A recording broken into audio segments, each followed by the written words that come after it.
আসসালামু আলাইকুম রহমতুল্লাহি ওয়া বারাকাতুহু। প্রিয় দিনী ভাই ও বোনেরা আমার, বারা রাদিয়াল্লাহু তাআলা আনহু বলেন, আমরা খন্দকের যুদ্ধের দিন খন্দক খনন করছিলাম। প্রতিমধ্যে বিরাট এক পাথর দেখা দিল, যা আমরা ভাঙতে পারছিলাম না।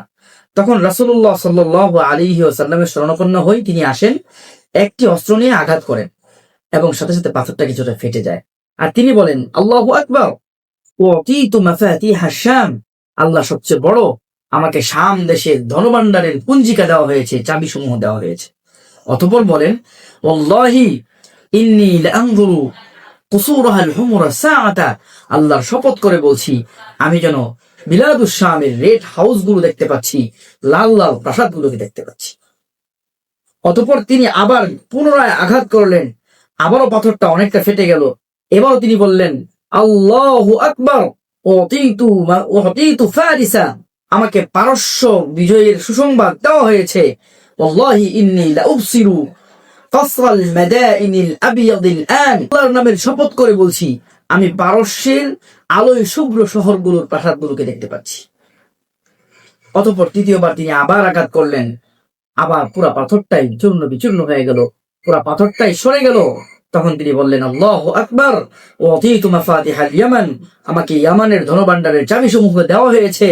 ওয়াল্লাহি ইন্নী লাউবসিরু আবওয়াবা সানআ মিন মাকানি হাদা, আল্লাহর নামের শপথ করে বলছি, আমি আমার এই স্থান থেকে দাঁড়িয়ে 1550 কিলোমিটার দূরের সেই সানআ, সেই ইয়ামানের সানআ শহরের সকল প্রাসাদের দরজা সমূহকে দেখতে পাচ্ছি।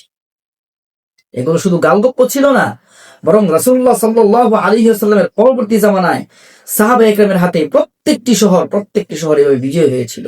সবগুলো সুসংবাদ বাস্তবায়ন করে দেখিয়েছিলেন। প্রিয় বন্ধুগণ, আমরা সেই নবীকে ভালোবাসি, আমরা সেই নবীর উম্মত যার মুআজিজা এত বেশি, দিনের আলোর ন্যায় স্পষ্ট পরিষ্কার।